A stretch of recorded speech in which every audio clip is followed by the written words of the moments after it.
Um raio de luz viajando a mais de 1 bilhão de quilômetros por hora levaria mais de 100 mil anos para atravessar a Via Láctea.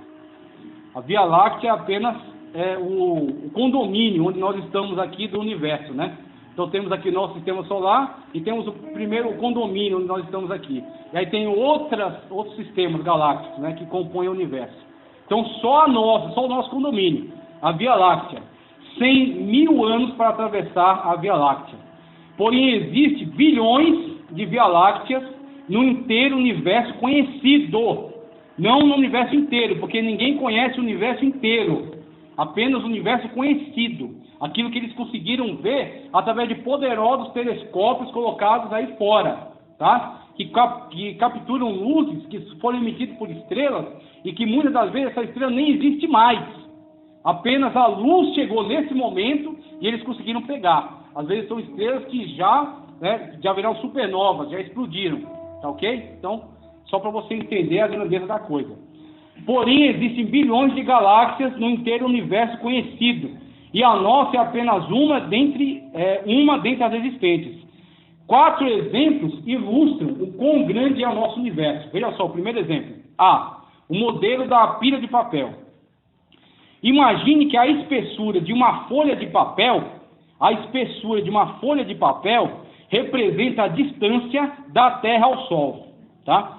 Em torno de 150 milhões de quilômetros. 150 milhões de quilômetros.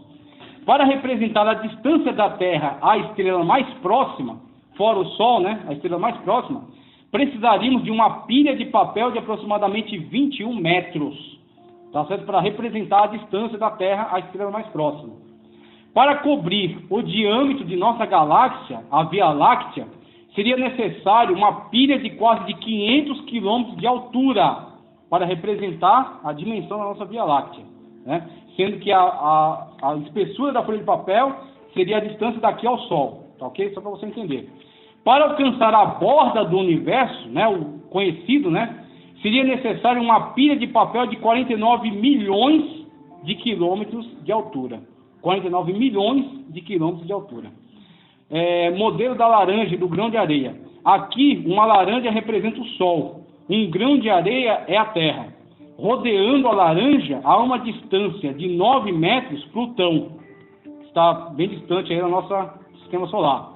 O mais remoto satélite de nosso sistema solar. É outro grão de areia, rodeando a laranja a 10 quarteirões de distância. Alfa Centauro, o sistema estelar mais próximo, está a 2.090 quilômetros da laranja.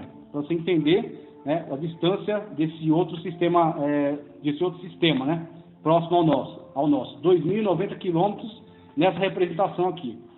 A ilustração do Sol oco. Se o Sol fosse oco, 1,3 milhão de planetas Terra caberia no seu interior. Se o Sol fosse oco, 1,3 milhão de planetas Terra caberia no seu interior. Em uma estrela chamada Antares, né, se ela fosse oca, caberiam 64 milhões de sóis. A constelação de Hércules, na constelação de Hércules, há uma estrela que contém 100 milhões de Antares. A maior estrela conhecida, Épsilon, poderia engolir facilmente milhões de estrelas do tamanho de uma situada em Hércules. A ilustração da velocidade relativa. A Terra viaja em torno do seu eixo a 1.600 km por hora. Em torno do seu eixo, hein? Girando em torno de si mesma.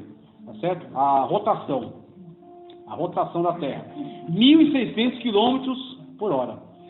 Ela move-se em torno do Sol a 108.000 km por hora. Translação. Movimento em torno do Sol. Veja só. Ela é carregada pelo Sol por meio da nossa galáxia em uma velocidade de 103.000 km por hora. Ela move-se em órbita em torno da nossa galáxia a 775.000 km por hora. Ela viaja pelo espaço a 218 milhões de quilômetros por hora. A cada 24 horas percorre 94 milhões de quilômetros por hora. A cada ano percorremos 33 bilhões de quilômetros por meio do espaço vazio. Todas essas coisas, é claro, são apenas uma fraca tentativa de ilustrar a magnitude do espaço e de um universo que contém tantas estrelas quanto os grãos de areia nas praias do mundo. Além disso, no Salmo 147:4, também em Isaías 40:26, lemos que Deus contou e deu nome a cada uma das estrelas. Até os cabelos da vossa cabeça estão contados. E todas as estrelas ele chama pelo seu nome. Existe uma coisa grande demais para o teu Deus? Você estava preocupado com o seu problema, não é? Existe um problema grande demais para um Deus do tamanho do teu? Um Deus que criou todas essas coisas? Um Deus que realizou todas essas obras? Um Deus que tem tudo isso debaixo do seu domínio? Se o universo não tivesse a mão, o dedo de Deus, a nossa existência aqui teria sido impossível. Impossível, porque nós, pelo menos até esse momento, por mais que eles tenham pesquisado, por mais que eles tenham avançado nas pesquisas, até esse momento, somente nós estamos aqui. E você ainda duvida de que tudo isso que foi feito para você? Deus criou toda essa situação favorável para que você pudesse existir, para que você pudesse estar aqui. E você ainda diz que Deus não se importa com você? Mesmo você, que é menor do que um grão de areia, menor do que a gota d'água no fundo de um balde, mesmo você, Deus conhece você e tem seu nome escrito nas palmas da sua mão.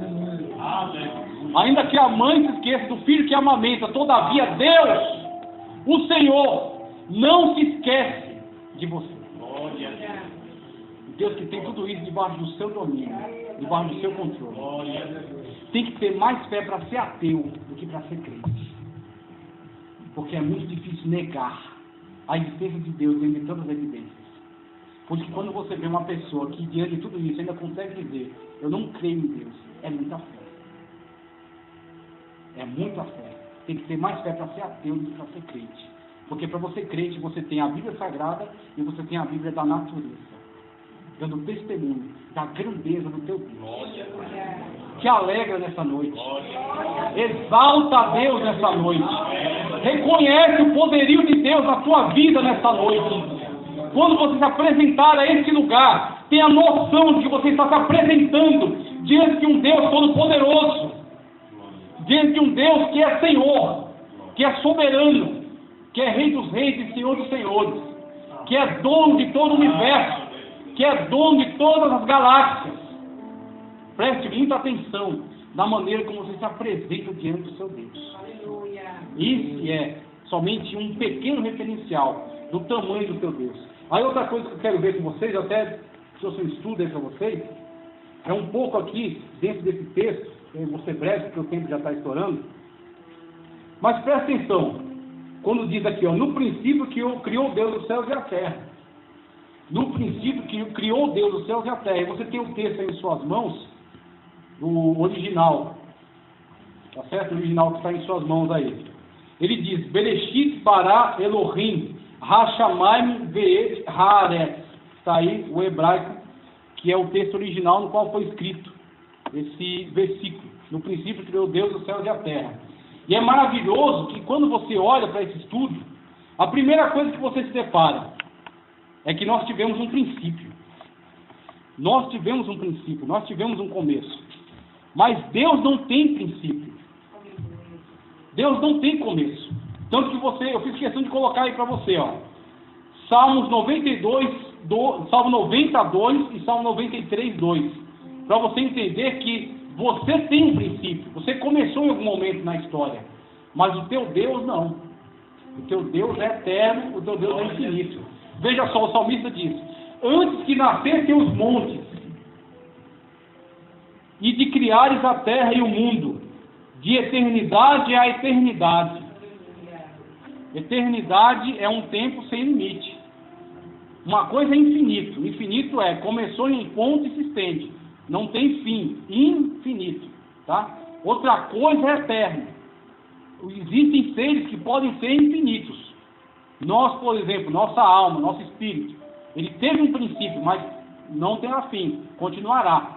Os anjos, por exemplo, eles tiveram um princípio, mas eles continuarão, eles são infinitos.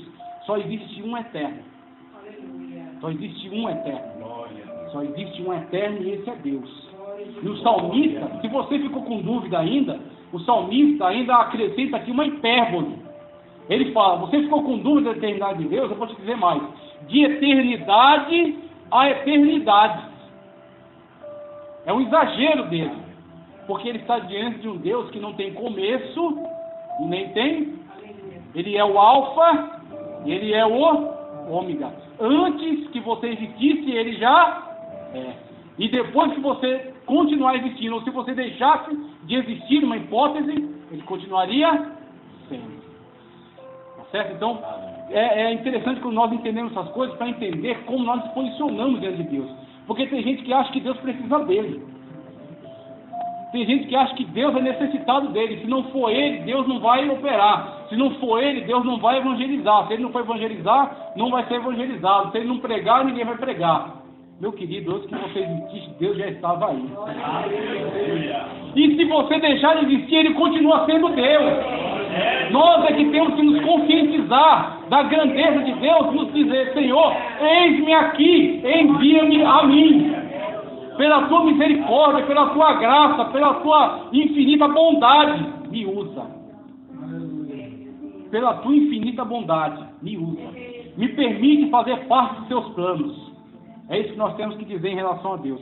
Só essa afirmação, ela já combate algumas heresias.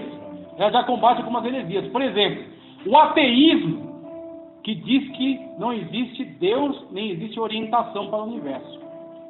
E o ateísmo é combatido por essa palavra, porque a palavra de Deus diz que no princípio Deus criou. E o Deus que criou no princípio, ele é incriado, ele é eterno. Ele é eterno. Como ele mesmo se define para Moisés. Moisés diz, Senhor, qual é o nome? Qual é o teu nome? Quem eu vou dizer para Israel que me enviou? Deus disse, a melhor definição que eu posso te dar, Moisés, sobre mim mesmo é, eu sou. O eu sou que enviou.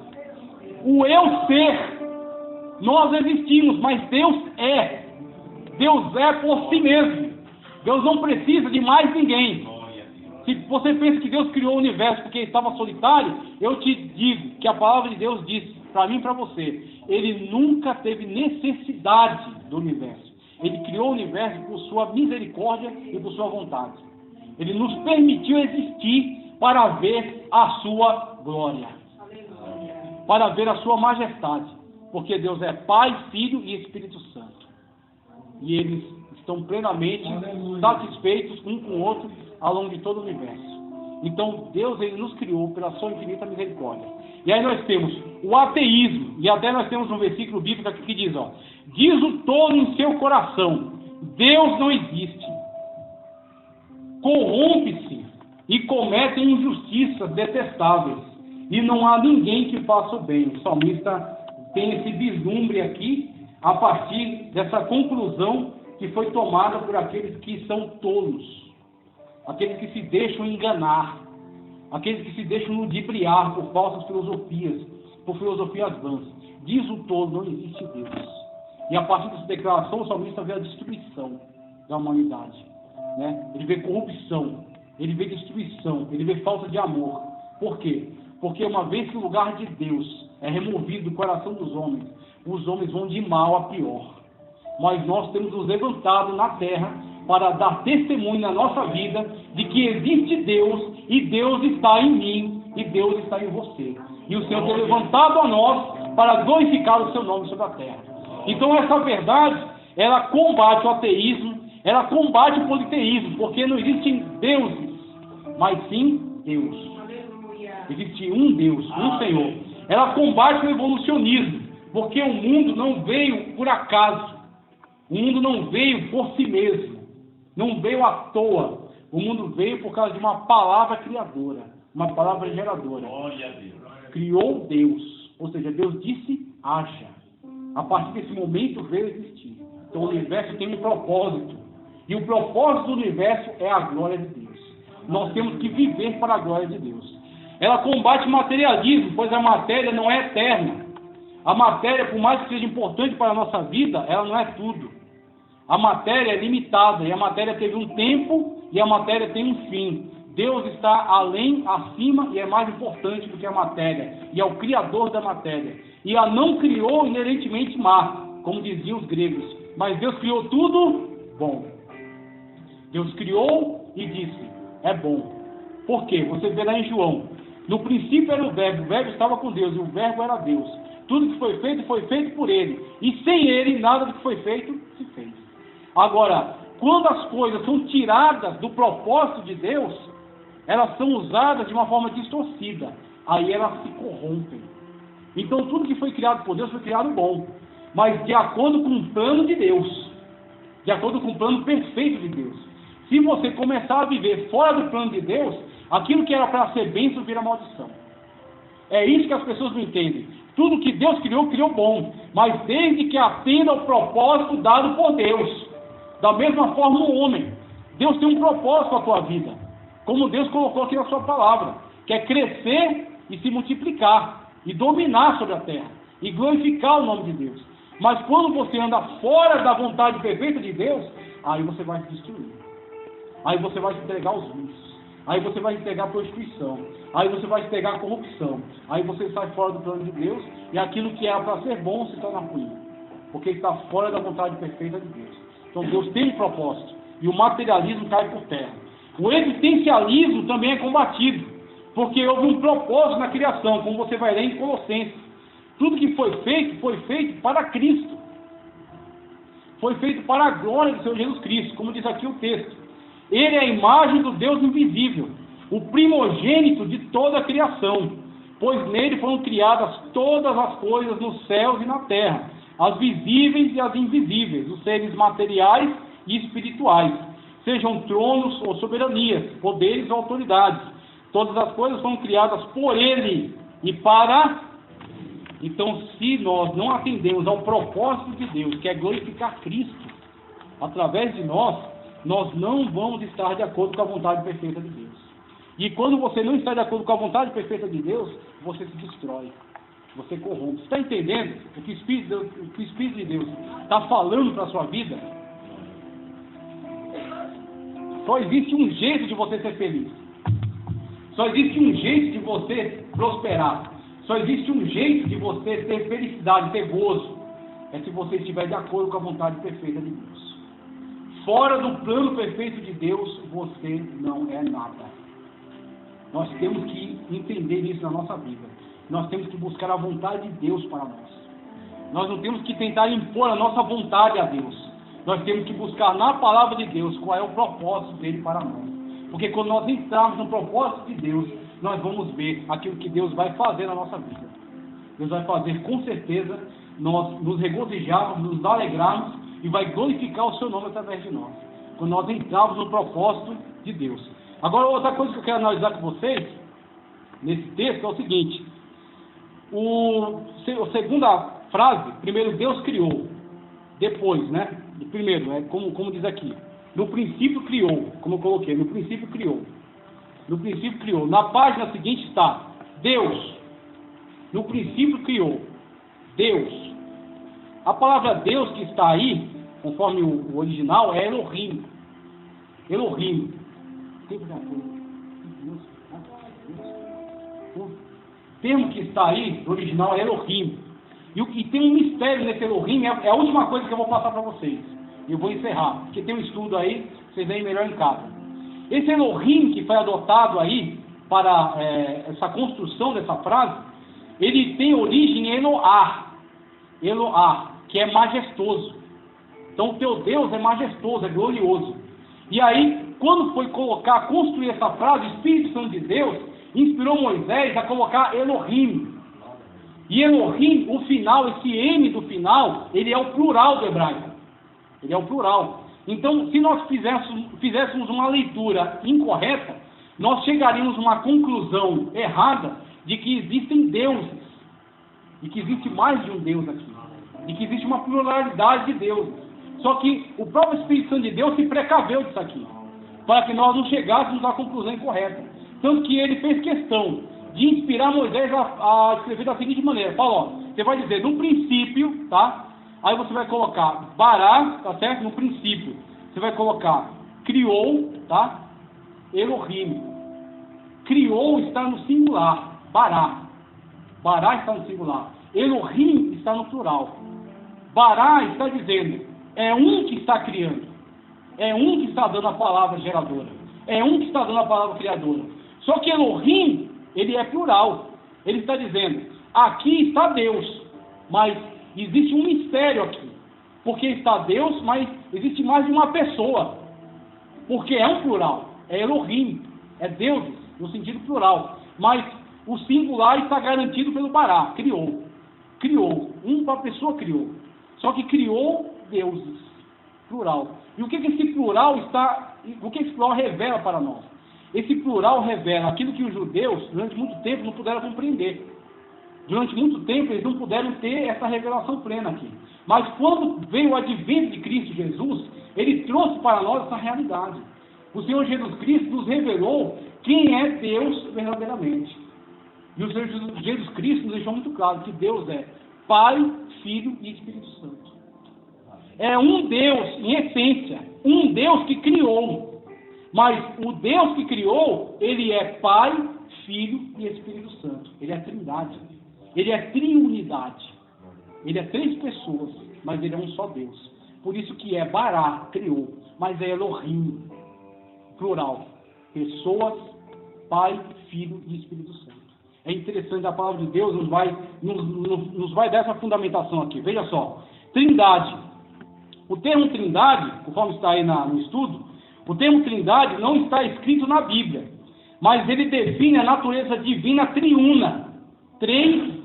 São três pessoas, mas são um em essência. É um só Deus. Um só Deus criou. Mas criou Bará, né? Criou Elohim, Deus. Por quê? Está, na verdade, mais de uma pessoa aí. O termo Trindade não está escrito na Bíblia, mas ele define a natureza divina triuna. Da mesma forma como os termos onipresença, onisciência e onipotência. Tá? Onipresença não, mas é onipotência. Também não estão na Bíblia, mas declara amplamente que esses são os atributos incomunicáveis e exclusivos de Deus. Por que eu coloquei isso aí? Porque tem muita gente que não quer entender a verdade e busca subterfúgios. Então, quando a gente fala da Trindade Divina, nós não estamos nos baseando em teólogos. Nós não estamos nos baseando em concílios. Nós estamos nos baseando na palavra de Deus. É a palavra de Deus que revela as pessoas da Trindade. E as pessoas da Trindade estão presentes ao longo de toda a Escritura. Ok? E aí o que acontece? Para nós definirmos esse estudo acerca das pessoas divinas, nós chamamos de Trindade. Aí alguém diz, mostra para mim na Bíblia a palavra Trindade. Você não vai encontrar. Porque é um termo técnico que define esse estudo. Trindade. Nós demos a esse estudo das pessoas divinas o nome Trindade. Aí você pode perguntar para a pessoa, Deus é onipotente ou não é onipotente? Geralmente a pessoa afirma, sim, Deus é onipotente, Deus pode todas as coisas. Deus é onipresente ou não é onipresente? Geralmente também afirma, sim, Deus é onipresente, está em todo lugar. Deus é onisciente ou não é onisciente? Sim, Deus sabe de todas as coisas. Aí você pergunta para ela, me mostra na Bíblia. Onde está a palavra onipotência, onisciência, onipresença? Não está. Mas Deus é onipotente, onipresente e onisciente. É assim que você tem que entender a questão da Trindade. O termo não está, mas o Deus triuno está. A revelação dele está. Tanto que você vê aqui no texto que está logo abaixo da palavra Trindade, ó. Portanto, vão e façam discípulos de todas as nações, batizando-os em nome do Pai, do Filho e do Espírito Santo. Foi o Senhor Jesus Cristo que deu essa ordenança. Ou seja, a ordem dele é, você tem que batizar no nome dos três, porque os três estão presentes, estavam presentes lá na criação, e estão presentes aqui na ressurreição. Quando a pessoa morre para o mundo e nasce para uma vida espiritual. Os três estão presentes, Pai, Filho e Espírito Santo. E na bênção apostólica, logo embaixo, veja, a graça do Senhor Jesus Cristo, o amor de Deus e a comunhão do Espírito Santo seja com todos vocês. A graça de Cristo, o amor de Deus, porque Deus amou o mundo de tal maneira que deu o seu Filho unigênito, para que todo aquele que nele crê não pereça, mas tem a vida eterna, tá certo? E o Espírito Santo, a consolação do Espírito Santo, o Espírito Consolador, o Paráclitos. Então, as três pessoas da Trindade estão sempre presentes, e elas constituem um só Deus, em essência. Veja só, a doutrina da Trindade tem um gráfico aqui embaixo que ilustra bem isso aqui. Existe o Pai, o Filho e o Espírito Santo. O Pai não é o Filho não é o Espírito. Cada um é uma pessoa. Só que os três constituem um só Deus, porque é só um em essência, tá certo? Você vê, água, por exemplo, isso aqui está em estado líquido. Eu posso congelar ela. Ela vai mudar de estado, vai ser sólido, mas vai mudar de substância? Vai continuar sendo? Aí eu posso pegar a água congelada e jogar numa panela e ferver. O que é que vai acontecer com ela? Vira vapor. Mas muda de estado? Não. Ela vai continuar de substância? Não. Vai continuar sendo água. Mas ela pode ser líquida, pode ser sólida ou pode ser gasosa. Pai, Filho e Espírito Santo. E Deus imprimiu a sua marca em nós. Nós somos corpo, alma e Espírito. Porque nós fomos criados por um Deus triuno. Ok? Então a natureza de Deus está presente em nós. Essa afirmação, já vou terminar, ela contraria o arianismo, que dizia que Cristo não é Deus. Ela contraria o gnosticismo, que dizia que Deus, na verdade, ele não era uma pessoa, ele era uma força. Ela contraria o marcionismo, que diz que Deus enviou o seu Filho para salvar o mundo de Jeová, dizendo que o Deus do Antigo Testamento não era um Deus verdadeiro, era um Deus falso, tá certo? Contraria essa doutrina. Ela contraria o montanismo. Montano dizia que ele era o Espírito Santo, tá certo? Ela contraria o neoplatonismo, que também não cria na personalidade de Deus. Ela contraria o maniqueísmo, também ia por essa tendência, e o modalismo. O modalismo está muito presente na nossa época. O que é o modalismo? É como se uma pessoa brincasse de fazer três papéis. Então você tem Jesus. Aqui ele está como Jesus. Daqui a pouco ele troca de roupa, ele vira Pai. Daqui a pouco ele troca de roupa e vira Espírito. Isso é modalismo. Modalismo é uma doutrina satânica que hoje, infelizmente, é abraçada pelo grupo Volta à Verdade. E nós temos que tomar muito cuidado com tudo que provém desse grupo, Volta à Verdade. Ok? Então, muitas vezes, eles não colocam essas doutrinas nas músicas, mas eles professam essa doutrina. Então, em algum momento, eles vão manifestar esse pensamento. Eles dizem que não existe Espírito e não existe Pai. Tudo é Jesus. Jesus, uma hora é Pai, uma hora é Jesus, uma hora é Espírito. Se isso fosse verdade, como é que nós poderíamos entender o texto que está no final do estudo? Ó. Vai lá para o final. Aqui embaixo. Ó. Assim que Jesus foi batizado, no finalzinho, ó. Assim que Jesus foi batizado, saiu da água. Naquele momento, os céus se abriram e ele viu o Espírito de Deus descendo como pomba e vindo sobre ele. Então uma voz do céu disse: Este é o meu Filho amado em quem tenho-me. Nós temos as três pessoas da Trindade presentes aí, num momento só, num quadro. Foi uma janela que abriu e mostrou para você: as três pessoas estão aí, e os três são Deus. Tá certo? Aí o modalismo teria dito assim, ó: Jesus brasou do céu para Jesus que estava na água, e Jesus desceu do céu como uma pomba sobre Jesus. Então isso aí dá um nó na Bíblia Sagrada. Da mesma forma como testemunhas de Jeová negam, testemunhas de Jeová, eles ressuscitaram o arianismo, eles dizem que Jesus não é Deus, dizem que Jesus é um Deus. Inclusive eles adulteraram a Bíblia. Tá certo? Então no lugar onde diz que Jesus Cristo é o verbo divino, ele é Deus, eles colocam um colchete e colocam um Deus. Como se existe Deus, Jeová, e existe um outro Deus inferior chamado Jesus. São doutrinas satânicas que estão atacando a igreja. Nós temos que nos prevenir. Fazendo o quê? Lendo a palavra de Deus. A palavra de Deus nos deixa muito claro que o Senhor está presente desde a criação como Trindade. E aí tem fundamentação bíblica para você: ó, o Pai é Deus, João 6:27, o Filho é Deus, João 1:1, ele é o Logos divino, e em Atos dos Apóstolos 5, 3 e 4, Pedro declara: o Espírito Santo de Deus é Deus, é uma pessoa. Ele não é uma força ativa, como diz o Testemunho de Jeová, mas ele é uma pessoa. Encerro por aqui, tá certo? Vão ser muito elucidativos em relação aos temas que estão sendo tratados aqui nesse primeiro estudo. Um estudo bíblico 1, nesse projeto aí para estudo integral das Sagradas Escrituras. Então, nós acabamos de ver algumas fundamentações bíblicas que nos trazem a realidade da Santa Trindade, né, da Triunidade. Vimos aí que o texto abordado em Gênesis, né, Bereshit bara Elohim et hashamayim ve'et haaretz, e com relação, né, a Elohim, o plural, né, que é acrescido aí a palavra com essa terminação em M, né, em Maime, e vimos que isso guarda muito de revelação, principalmente quando tivemos a vinda do Senhor Jesus Cristo, a manifestação, né, da Santíssima Trindade, e tivemos aí um entendimento muito mais amplo acerca da natureza de Deus. Então, mesmo que isso não tenha sido compreendido no primeiro momento, porque, como Pedro diz na sua carta, a revelação é progressiva, tá ok?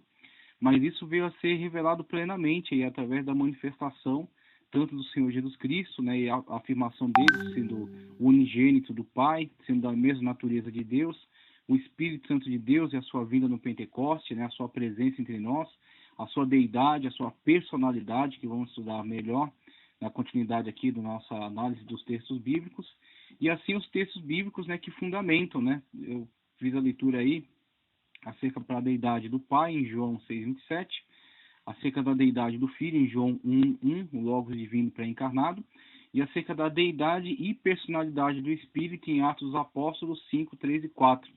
Um quadro, né, onde a Bíblia Sagrada nos mostra a atuação das três pessoas da Trindade, né, a triunidade divina em ação, em Mateus 3:16 e 17, no batismo, né, do Senhor Jesus Cristo, quando ele estava ali ainda como servo, né, mas ele tendo sido depois exaltado, né, e recuperado aí a glória da onde ele havia vindo, descido até nós, através do processo chamado kenosis, tá, que quando ele deixa a sua glória, mas não a sua deidade. Ele anda entre nós, mas depois ele recupera a sua condição, né, juntamente ao Pai, e é visto por Estevão enquanto está sendo apedrejado, né? Ele disse que viu o Senhor Jesus Cristo de pé à destra de Deus, né? O Senhor Jesus Cristo em glória. E João, também na ilha de Patmos, vai ter a oportunidade maravilhosa de contemplar o Senhor Jesus Cristo no seu estado atual, glorificado, né? O Senhor Jesus Cristo glorioso, com olhos como chamas de fogo, com pés como latão reluzente, coroado, assentado no trono e único digno de abrir o livro, tá ok? Desatar os 7 selos e impetrar o juízo à humanidade, uma vez que ele entregou a sua própria vida na cruz do Calvário. Assim temos totalmente delineado as 3 pessoas da Santíssima Trindade, constituindo um só Deus, uma só essência. Não 3 deuses, um só Deus. Não o modalismo, uma só pessoa que finge ser 3, mas sim 3 pessoas que são um só Deus. E assim damos continuidade aos nossos estudos, abordando agora algumas teorias dentro da área teológica, tá ok? Que discutem, né, que tentam explicar os primeiros textos da Bíblia que tratam acerca da criação. E elas vão ser mais favoráveis, mais amistosas a tentar se adaptar ao evolucionismo darwinista, ou vão ser mais fiéis ao texto bíblico e assim entender que o texto bíblico prevalece. Então temos aí algumas teorias que vão caminhar tentando se alinhar com a ciência evolucionista darwinista, tentar enquadrar ela dentro da sua perspectiva, e outras que vão se divorciar totalmente dessa perspectiva evolucionista darwinista e vão afirmar o texto bíblico como autoridade final. Tá, okay? Então, dentre essas teorias, aparece em tela para você teorias que discutem a criação. Evolucionismo teísta, que vamos ver um pouco melhor daqui a pouco, tá? Inclusive alguns materiais de leitura que vão nos corroborar aí o entendimento.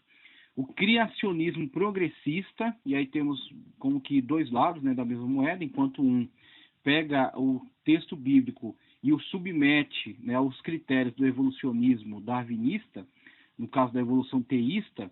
No criacionismo progressista, ele pega elementos do evolucionismo darwinista e tenta os adaptar à narrativa bíblica. Então, para o criacionismo progressista, há uma tentativa de trazer elementos do evolucionismo darwinista para concordarem com a narrativa bíblica. E na questão da evolução teísta, há, na verdade, um movimento no qual você tenta adaptar a narrativa bíblica às teorias do evolucionismo darwinista, tá certo? Então, a evolução darwinista acaba sendo como que o aferidor de medida, né? Aquele que determina de fato como as coisas aconteceram. Aí, no caso, o evolucionismo teísta tenta corrigir algumas posturas ateias desse evolucionismo darwinista, dizendo que ele tem sim muito de verdade, mas alguns equívocos derivados aí da questão ateia e da questão do não reconhecimento da inteligência condutora de todo o processo. Mas ele segue sim uma caminhada aí pautada dentro da teoria do evolucionismo darwinista. E as outras duas teorias que vão discutir um pouco mais intensamente agora é a teoria da lacuna, tá ok? E a teoria do criacionismo Fiat. A teoria da lacuna, vamos abordar primeiramente, ela foi muito famosa, ela foi muito propagada por C.I. Scofield, e há também um outro que colaborou com ele nessa propagação. Durante muito tempo foi aceita, eu mesmo já tive a oportunidade de ouvir alguns pregadores, alguns pastores que ensinavam pautados aí nessa teoria da lacuna.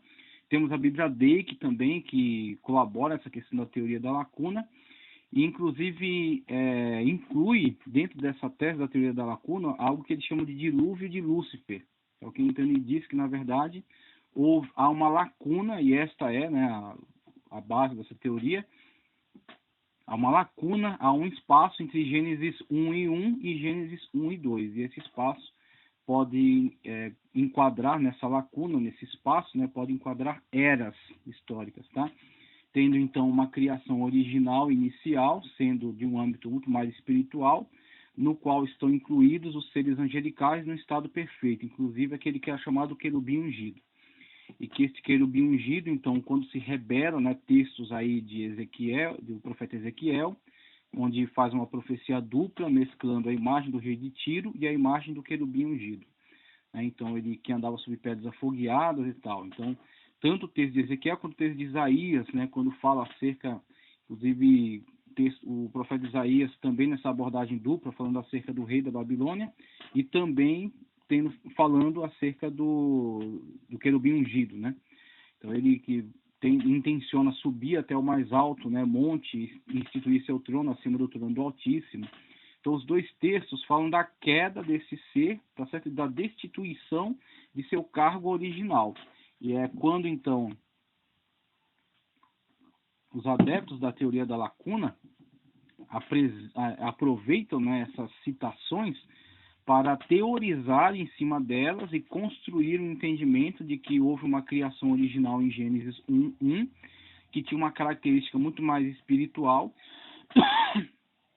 e também relacioná-la à questão evolucionista, incluindo dentro desta era toda esta teorização evolucionista do surgimento, né, tanto da Terra quanto do universo, com milhões ou até bilhões de anos de existência. Então eles dizem, olha, na verdade, todos esses elementos, essa investigação, essas evidências que são capturadas por essa teoria evolucionista darwinista e que apontam coisas como bilhões, milhões e bilhões de anos para a origem da Terra e do universo, estão enquadradas dentro dessa antiga era, tá certo, da criação original, conforme indicado em Gênesis 1 e 1. Então, eles atribuem a esta época e dizem que essa época foi encerrada com a rebelião do querubim ungido, que tenta se colocar acima de Deus, e é de lá, então, lançado, né? Cristo até diz que viu Satanás cair do céu como um raio, e na queda do querubim ungido, teria ele, então, destruído essa antiga criação, sendo, então, a nova criação uma recriação, na verdade. Teríamos em Gênesis 1 e 2, não uma criação original, mas sim uma recriação. E associam aí as palavras torru e borru, vazio e desocupado.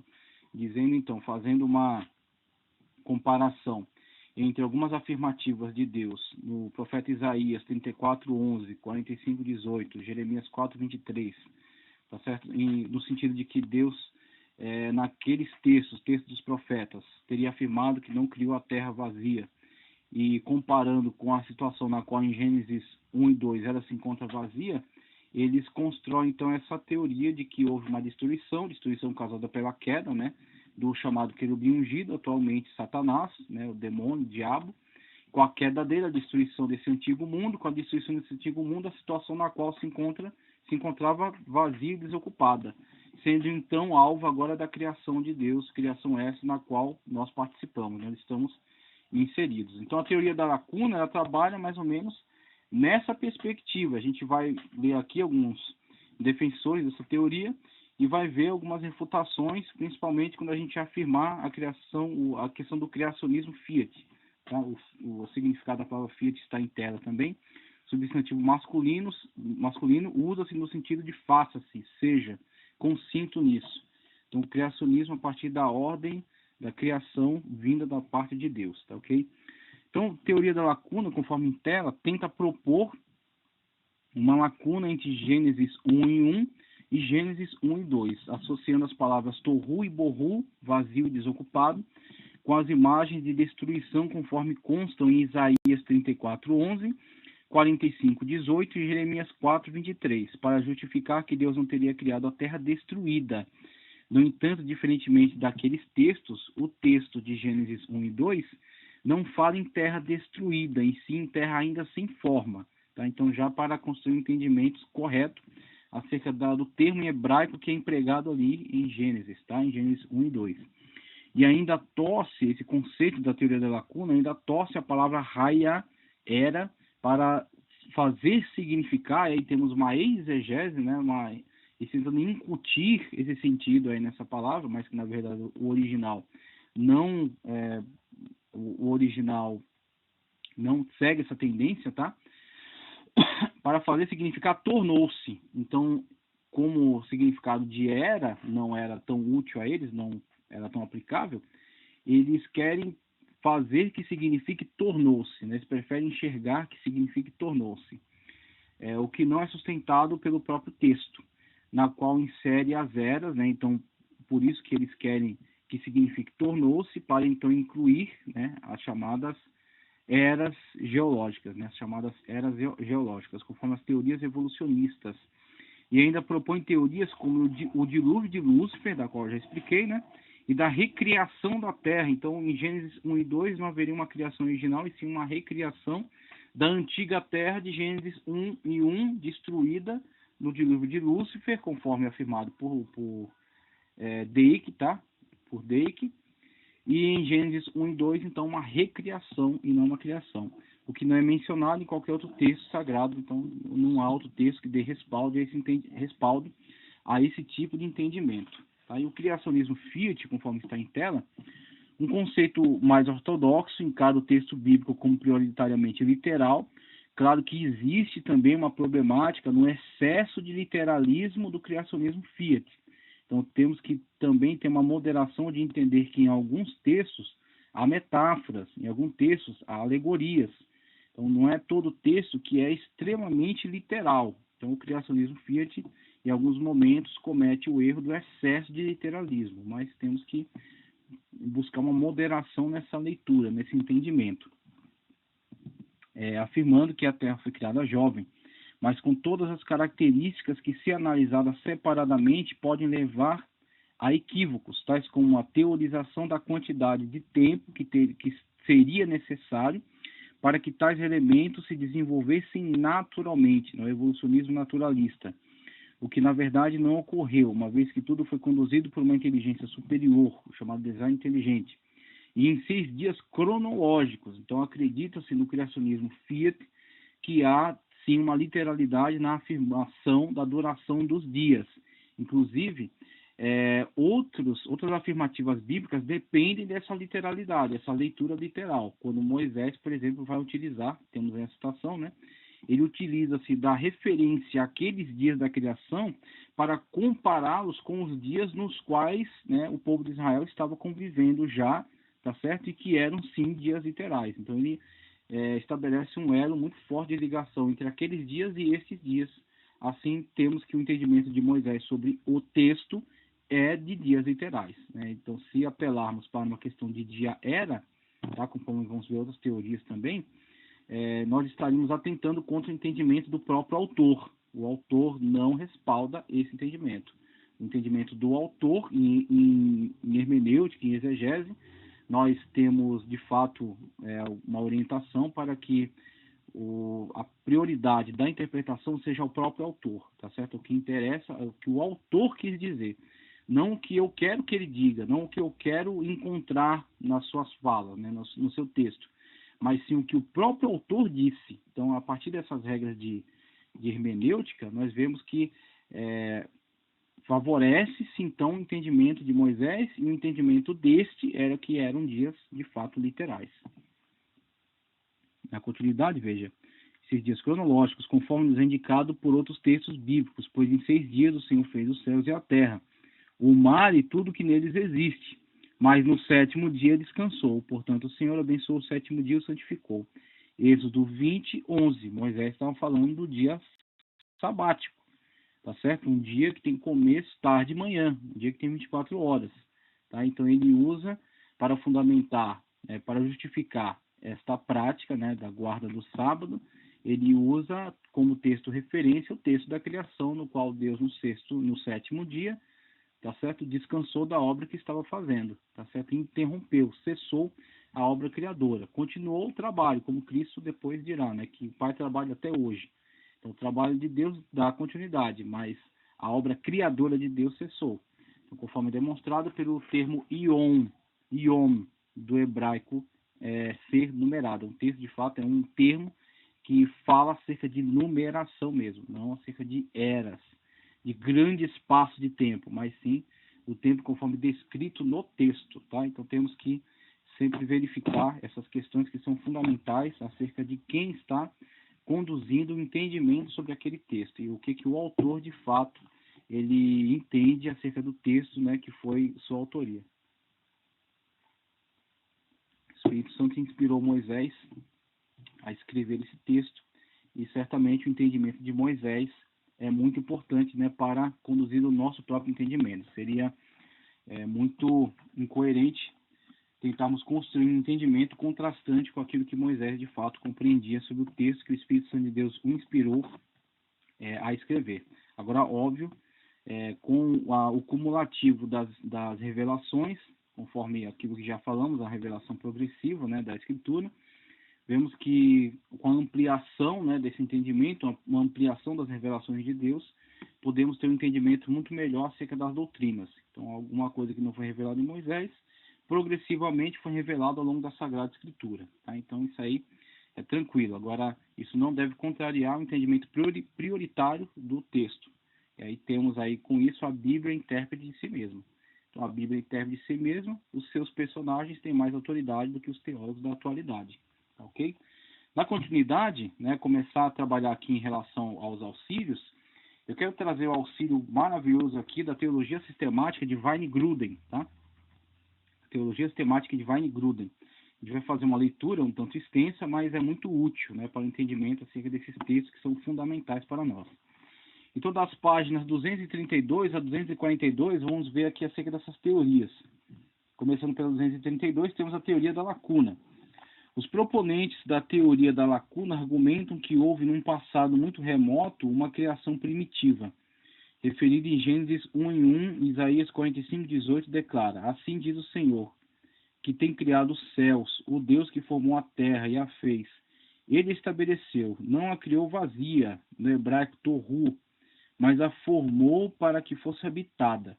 Este versículo, segundo a teoria da lacuna, comprova que Gênesis 1 e 2 não pode estar descrevendo a criação original de Deus como vazia e sem forma, torru, mas que era uma ordem perfeita que continha uniformidade, complexidade e vida. Essa teoria propõe que Satanás, que era um arcanjo antes da queda, governava essa terra pré-adâmica, um reino originalmente perfeito. Então ele, juntamente com as cidades e nações dos povos pré-adâmicos, rebelou-se e a terra, o seu domínio, foi amaldiçoada e destruída por uma inundação cujos resultados são referidos em Gênesis 1 e 2. Gênesis 1 e 2 seria resultado da catástrofe que encerra o mundo, que foi descrito em Gênesis 1 e 1. A face do abismo, ok? Esse mesmo versículo indica que a terra era sem forma e vazia. Arthur Constance argumenta que a frase sem forma e vazia alude a uma expansão arruinada e devastada como resultado de um julgamento que deve, portanto, ser interpretado como uma ruína, uma desolação. Em Isaías 24:1 e Jeremias 4:23 a 26, são citados pelos adeptos da teoria da lacuna como evidência desse juízo cataclísmico, embora esses textos se refiram ao juízo futuro. Aí já temos um apontamento, né, do próprio comentarista aqui na teologia sistemática, né, de que há um conflito entre a tentativa de interpretação por parte desses adeptos da teoria da lacuna e aquilo que a exegese do próprio texto indica. Então, a exegese do próprio texto indica um tempo futuro para a interpretação daqueles cataclismas, enquanto que ela vai contrastar com a abordagem, né, voltada para o passado, que é a de Gênesis. E a declaração, olha só, e a declaração de Jesus em Mateus 13:35, desde a criação do mundo, significa desde a derrocada do mundo. Afirmam que o dilúvio citado em 2 de Pedro 3:6-7 não é o de Noé. O contexto é o princípio da criação, mas um primeiro dilúvio que destruiu o mundo pré-adâmico. Alguns proponentes apontam que o acento disjuntivo rébia, introduzido pelos rabinos medievais entre Gênesis 1 e 2, para indicar uma subdivisão. Além disso, a conjunção hebraica vav pode indicar e, mas, ou ora.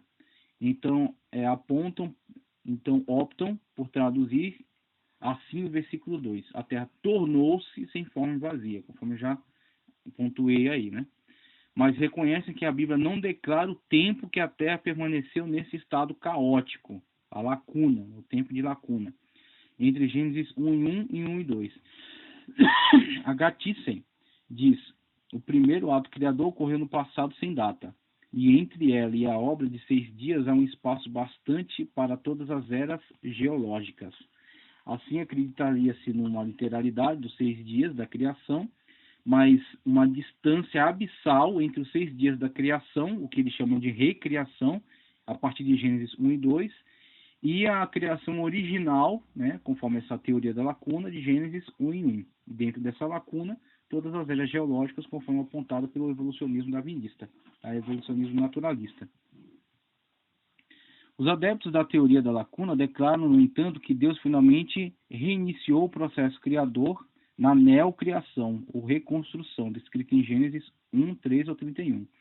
Alegam ainda que a expressão Deus criou leva em conta uma nova criação, uma nova moldagem do universo que não precisa estar restrita a um primeiro evento. Alguns desses teóricos entendem que os dias, entre aspas, da criação duraram 24 horas. Outros que os dias de Gênesis 1 são períodos indefinidamente longos. Em Gênesis 1:28, frutificar, multiplicar e encher a terra. A palavra encher, para eles, pode significar encher de novo, uma terra que já fora cheia em tempos anteriores. Alguns defendem que Deus emprega a mesma palavra quando manda Noé encher a terra em Gênesis 9:1. Além disso, creem que a aliança de Gênesis 9:13 ao 15, onde Deus promete as águas não se tornarão mais em dilúvio para destruir toda a carne, pode sugerir que Deus tenha empregado essa forma de julgamento em mais de uma ocasião anteriormente. Fósseis humanos antigos, juntamente com fósseis de dinossauros, são considerados evidências desse mundo pré-adâmico.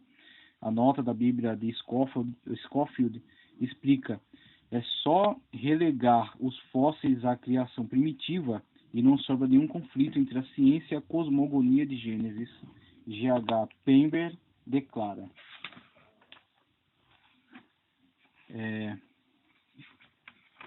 Vou mostrar aqui. Posto, portanto, que os remanescentes dos fósseis são de criaturas anteriores a Adão, mas mostram sinais evidentes da doença, da morte e da mútua destruição, devem ter pertencido a outro mundo e possuído uma história própria manchada pelo pecado, história que culminou na ruína deles mesmos e de sua habitação. A teoria da lacuna, no entanto, apresenta várias fraquezas. Ele vai começar aqui a questionar, né, alguns postulados teóricos aqui que tendo fundamentar a teoria da lacuna. Veja só. A língua hebraica não permite uma lacuna de milhões de anos entre Gênesis 1 e 2. O hebraico tem uma forma especial que indica sequência e introduz aquela forma a partir de 1 e 3. Nada indica uma falta de sequência entre Gênesis 1 e 1 e 1 e 2. Por isso, 1 e 2 pode muito bem ser assim traduzido. Ora, no princípio a terra era sem forma e vazia de habitantes. Os atuais eruditos do Antigo Testamento geralmente reconhecem Gênesis 1 e 1 com uma introdução resumida à criação. É interessante que vai ser usado isso quando fala macho e fêmea os criou, no primeiro momento. E depois vai detalhar como foram criados. Tendo sido Adão, formado do pó da terra, soprado nele, né, o espírito de vida, né, tornando-se alma vivente. E depois a explicação de que a mulher foi criada a partir de um sono que Deus submeteu a Adão, né, a extração de uma das costelas e a criação então da mulher a partir dessa costela. Então, todo o significado teológico em torno disso, mas o importante existe então uma criação resumida, uma narrativa resumida, geral, e depois uma narrativa detalhada. E é o que se propõe aqui, que aqui Gênesis 1 e 1 é uma narrativa resumida geral, é uma narrativa generalizada. E os capítulos subsequentes são o detalhamento dessa narrativa. Então, a narrativa geral, né, e depois um detalhamento desta mesma narrativa. Veja só. Introdução resumida à criação, cuja história o restante do capítulo relata com mais pormenores. O versículo não descreve um mundo pré-adâmico. Pelo contrário, apresenta ao leitor o mundo que Deus criou, ainda sem forma e vazio. Ou seja, Deus não criou a terra com a sua forma atual de continentes e montanhas, nem com pessoas já habitando nela. Nos 3 primeiros dias ele deu forma à criação, e nos 3 dias seguintes a encheu. O restante da Bíblia refere-se a esses dias como criação e não como nova criação. É uma das questões mais fortes contra a teoria da lacuna, é que eles fazem uma exegese, na verdade. Eles inserem na Bíblia coisas que ela não havia dito. Então, eles, ao tentar sustentar essa teorização deles, eles vão inserindo termos, vão inserindo entendimentos que não são favorecidos, né, pela própria narrativa do autor bíblico. E aí, para isso, outra contribuição que eu quero trazer aqui, antes da leitura do Teologia Sistemática de Vine, é uma nota, né, esclarecedora aqui na Bíblia Palavra-Chave da CPAD. Tá? Bíblia Palavra-Chave, a nota referindo-se aqui ao texto, né, de Gênesis 1 e 1 e 1 e 2, na página 4, tá, da Bíblia Palavra-Chave, página 4. Veja só. A nota 1.2. A Bíblia de Scofield afirma que a condição da terra, no versículo 2, é o resultado de juízo, razão pela qual interpreta o verbo raiar, tá, como tornou-se. Contudo, a estrutura hebraica do versículo 2 é disjuntiva, descrevendo o resultado da criação descrita no versículo 1, somente. Então, o versículo Gênesis 1 e 2 é uma descrição como resultado do versículo Gênesis 1 e 1, uma sequência direta deste texto, desse versículo. A expressão sem forma e vazia é frequentemente mal interpretada em função das possibilidades de sua tradução. Estas palavras são encontradas apenas em poucas passagens. E aí elas são reutilizadas lá em Isaías 34:11, 45:18 e Jeremias 4:23. E não descrevem o caos, mas o vazio. Uma tradução melhor seria sem forma e desocupada, conforme ele cita também a Gênesis 1, 2 ou 4, 1 e 2 e também o 4. Ele vai novamente fazer uma citação aqui fazer um melhor esclarecimento, né? Mas, diante daquilo que ele já nos disse aqui, já podemos ter entendimento de que houve, de fato, uma inserção. Houve uma inserção de significado que não é respaldada pelo próprio original do texto. Então, tornou-se, não é uma tradução que seja obediente, né, aquilo que indica o original do texto. Então, ele, como indicado ali na Bíblia Palavra-Chave, a estrutura disjuntiva daquela palavra não favorece isso, não favorece essa possibilidade de interpretação. E aí temos comparando, né, e vamos fazer essa comparação um pouco melhor daqui a pouco, a aplicação daqueles textos, né, utilizados nos profetas Isaías e Jeremias, e a situação na qual estão descrevendo algo futuro, por exemplo, e a situação também na qual estão descrevendo o resultado de uma destruição, ok?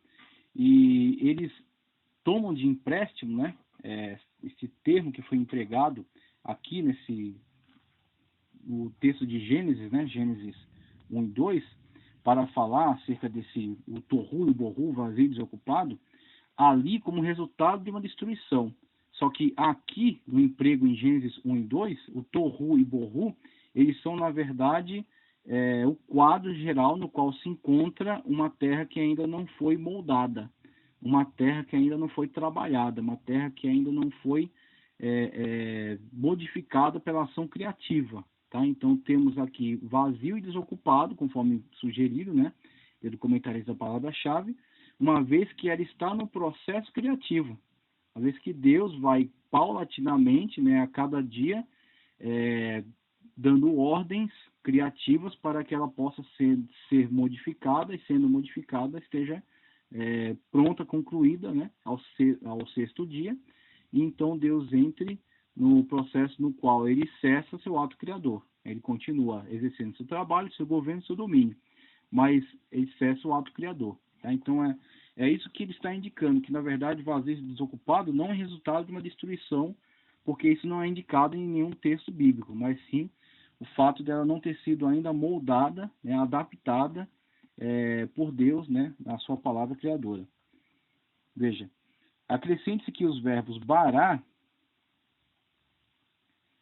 veja só, deixa eu ver se eu estou lendo no lugar certo. Pelo contrário, apresenta ao leitor o mundo que Deus criou, ainda sem forma e vazio. Ou seja, Deus não criou a Terra com sua forma atual de continentes e montanhas, nem com pessoas já habitando nela. Nos 3 primeiros dias ele deu forma à criação e nos 3 dias seguintes a encheu. O restante da Bíblia refere-se a esses dias como criação e não como nova criação. Então, o principal são aquilo que os textos bíblicos de fato dizem, não o que acham que ele deveria ter dito, tá?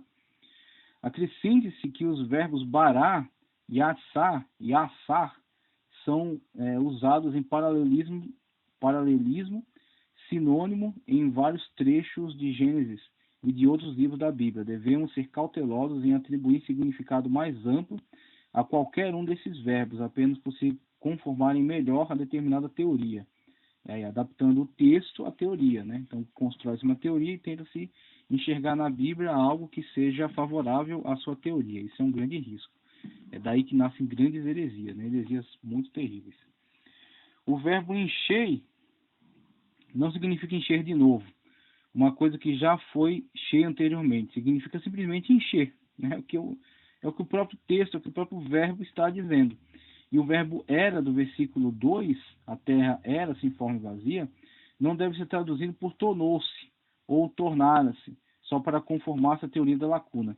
Finalmente, a teoria da lacuna anula-se a si própria, ao relegar as camadas fósseis ao mundo pré-adâmico, com o propósito de harmonizar Gênesis 1 com os dados científicos. Não deixa evidência alguma de uma catástrofe global nos dias de Noé. Constance, o mais técnico dos proponentes da teoria da lacuna na segunda metade do século XX, notou essa dificuldade e optou por um dilúvio local na Mesopotâmia. Já vi alguns estudiosos afirmando essa possibilidade do dilúvio local e suas circunvizinhanças. Entretanto, Gênesis 6, 7, 13, 17, 7, 19, 23, 8, 9, 21 e 9, 15 e 16 nitidamente destacam que a extensão do dilúvio era universal. Então, temos aí a questão da teoria da lacuna e algumas refutações a ela, principalmente no sentido da distorção em relação a alguns textos originais e a seu melhor significado, né? E apontamento da palavra-chave. Agora vamos para o criacionismo Fiat.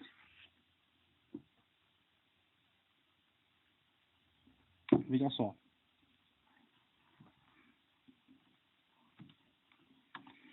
O criacionismo Fiat, outro modelo adotado pelos cristãos evangélicos hoje, é o criacionismo Fiat, ou teoria da Terra Jovem.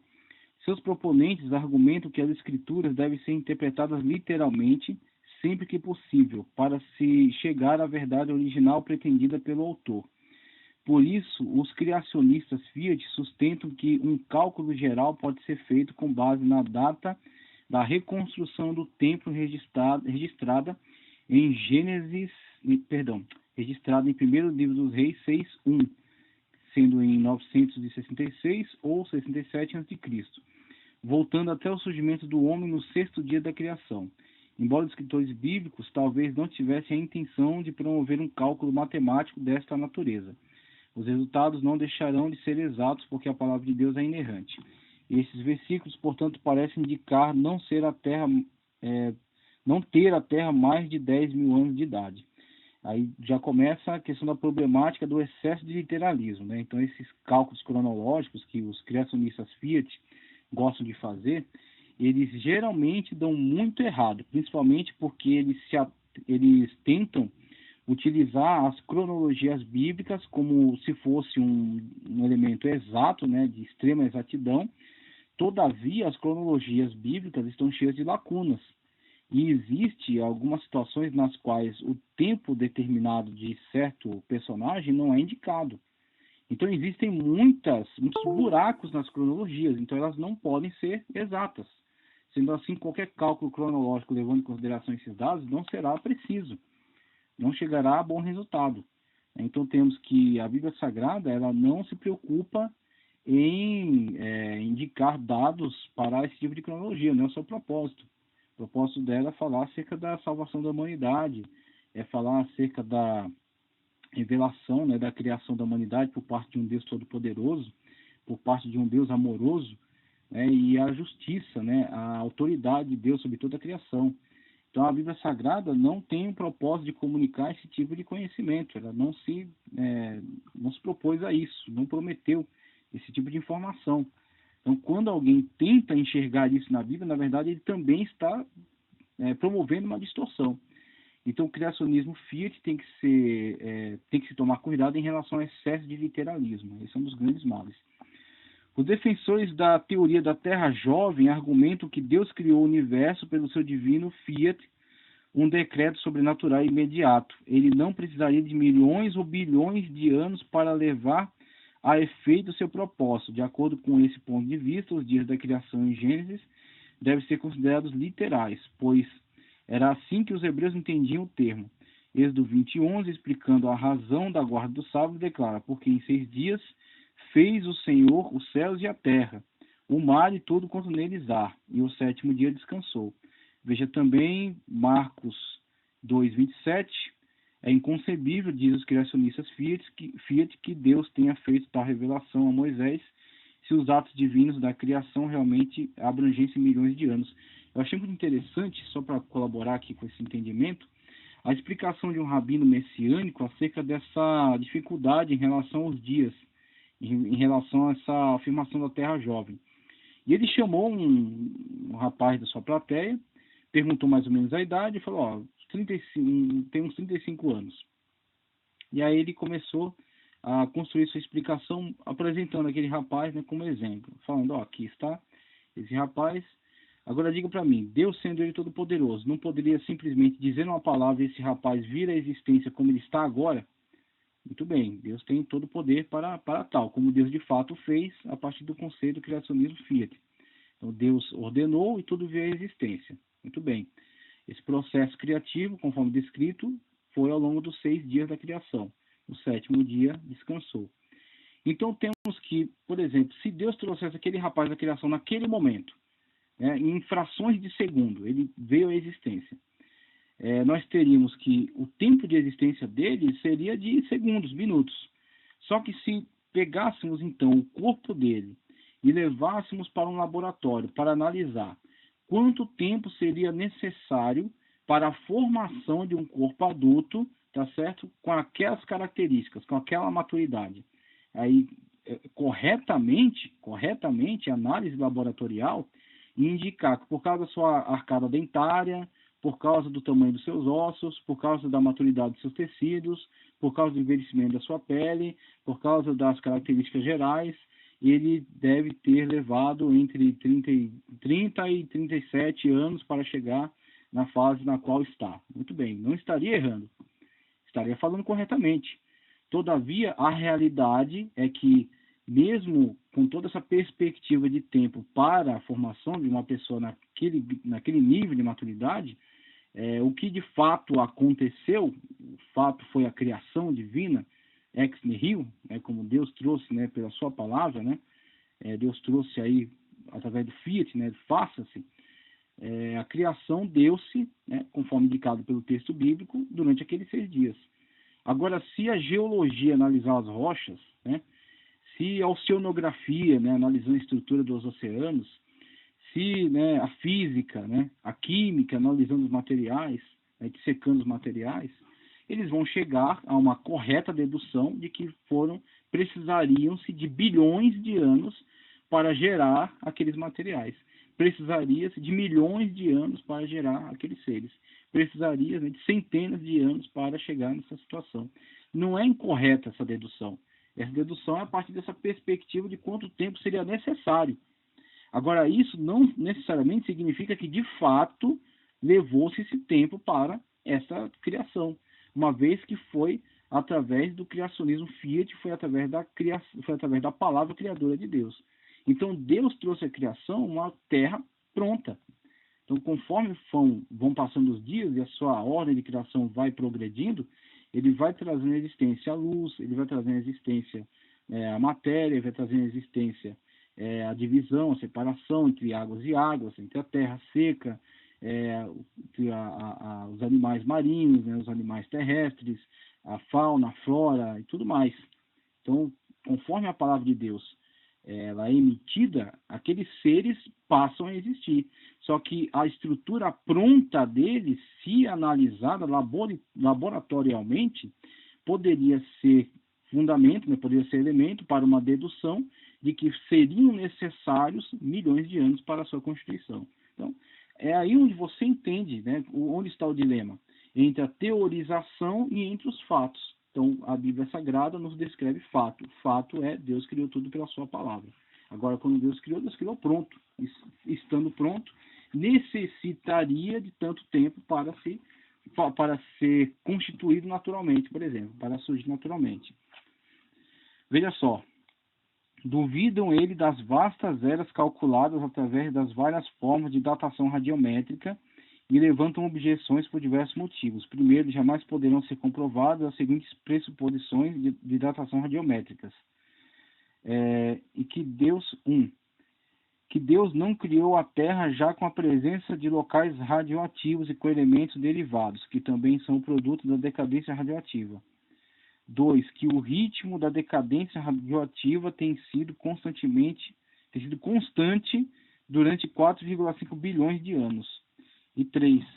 Que não houve lixiviação dos elementos precursores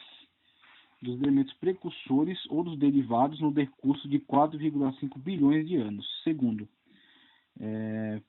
Segundo trabalhos recentes na área de física nuclear, parecem lançar dúvidas sobre a datação com urânio 238. Terceiro, a datação radiométrica não é fidedigna, porque depende de um método empregado. Pode-se comprovar, entre aspas, que a Terra tem uma centena ou até milhões de anos de idade. Logo, os vários métodos são grosseiramente incongruentes uns com os outros. Então, veja o tamanho da margem, entre centena ou até milhares. Então, a margem desse tamanho não dá para falar em precisão, Os adeptos do criacionismo fiat acreditam ainda que Deus criou a biosfera inteira num estado maduro, em pleno funcionamento, com seres humanos e animais adultos, árvores frutíferas maduras, bem como o universo físico, a atmosfera, o solo rico de nutrientes, contendo matérias orgânicas mortas, a luz das estrelas já alcançando a Terra, etc. Henry Morris chama isto estado de perfeição funcional. Por isso, embora os teóricos do criacionismo fiat concordem com as mutações quase sempre nocivas e as variações horizontais, variedade de cães, por exemplo, é chamado a microevolução, não a macroevolução. Na microevolução não se ultrapassa a barreira das espécies. tá? Então, mamíferos sempre são mamíferos, mesmo que evoluam e adaptem-se aos seus meios. Então, há diferentes raças de cachorro. As aves sempre foram aves, mesmo que haja aves que se adaptem a meios de ambiente diferentes. Então, tem aves dos trópicos, aves de lugares mais frios, aves de lugares mais desérticos. Então, elas sofrem microevolução para se adaptar ao meio. Mas uma ave nunca foi um invertebrado. Um invertebrado nunca será um mamífero, tá ok? Então, a barreira das espécies que nunca foi ultrapassada. Enquanto na macroevolução, tudo evoluiu de um único ser unicelular. Finalmente, sustento que quase todas, ou talvez todas, as camadas fósseis foram depositadas durante o dilúvio de Noé, ou imediatamente após, enquanto as águas retrocediam.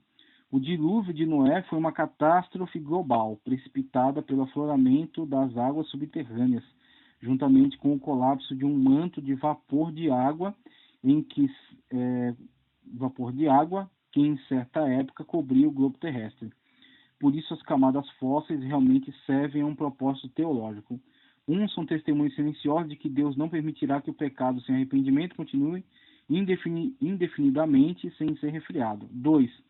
Testificam que Deus já destruiu o mundo inteiro num ato de juízo no passado, e que ele certamente tem capacidade para fazer o mesmo no futuro. A disposição das camadas fósseis depositada pelo dilúvio coloca os dinossauros e os seres humanos modernos vivendo no mesmo período. É possível, no entanto, que os seres humanos daquela época não tivessem consciência da existência dos dinossauros, assim como a maioria das pessoas hoje nunca viu um urso ou uma onça na floresta. Os dinossauros eram herbívoros antes da queda do homem, assim como todos os outros animais da Terra. Gênesis 1, 29, 30 e conferir também 9, 1 ao 3. No reino futuro e ideal de Deus, os animais não devorarão uns aos outros. Isaías 11, 6 ao 9 e 65, 25. E possivelmente voltarão ao seu estado de antes da queda. Por isso, os proponentes do criacionismo Fiat sustentam que não havia morte na muito boa criação de Deus antes da queda. Gênesis 3, conferir também Romanos 5, 12 a 21, 1 Coríntios 15, 21 a 22. Os defensores da Terra Jovem lembram que os outros modelos que defendem uma Terra antiga jamais explicam a carnificina anterior à queda. Tá, okay? Então temos aí algumas propostas do criacionismo Fiat e o alerta, né, de cuidado que se deve ter em relação ao excesso de literalismo que leva muitas das vezes a um entendimento incorreto, tá certo? Em relação àquilo que de fato a palavra de Deus afirma e aquilo que na verdade querem enxergar, né, em suas afirmações, aquilo que na verdade querem fazer, querem enxergar, mas que na verdade não dá respaldo, tá? Como, por exemplo, essa questão da determinação de datas a partir de um uso excessivamente literalista da cronologia bíblica, tá? A cronologia bíblica não é precisa a esse ponto, tá? Que ela não se interessa por esse tipo de precisão, ela nunca se comprometeu a isso. Eu quero ler um acréscimo, uma questão do criacionismo Fiat, que é o criacionismo da Terra Jovem, tá? O criacionismo da Terra Jovem. Veja só, nessa perspectiva aqui. Vamos ler aqui o Dicionário de Cristianismo e Ciência. Dicionário de Cristianismo e Ciência, o criacionismo da Terra Jovem, introdução. O criacionismo da Terra Jovem, CTJ, é um movimento diverso de crenças relacionadas com a história da criação em Gênesis e o dilúvio nos dias de Noé. A maioria dos criacionistas contemporâneos da Terra Jovem acredita que todo o cosmos tem menos de 10 mil anos. Alguns criacionistas da Terra Jovem afirmam que o restante do cosmos é relativamente antigo, seguindo a maioria da opinião científica. A Terra ou a vida na Terra mais nova. Todos os criacionistas da Terra Jovem acreditam que Adão e Eva eram pessoas históricas e que o relato da queda tem valor tanto teológico como histórico. Quase todos os criacionistas da Terra Jovem acreditam que houve uma inundação global nos dias de Noé e que a narrativa da arca é histórica.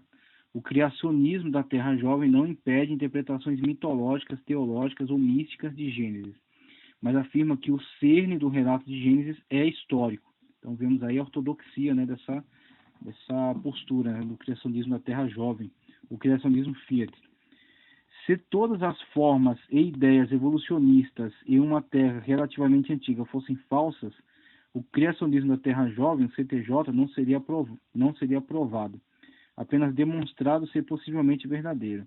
Como resultado, o CTJ tem aos poucos deixado de ser quase sempre anti-evolução, para tentar fornecer uma positiva cosmovisão científica e teológica alternativa, acerca da história desse movimento. A posição dos escritores bíblicos sobre a concepção da idade da Terra, da criação ou do alcance do dilúvio é controversa.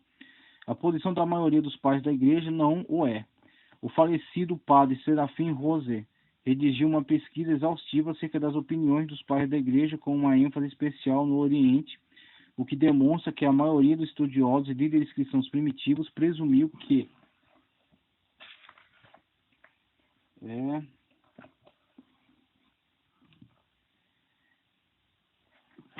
presumiu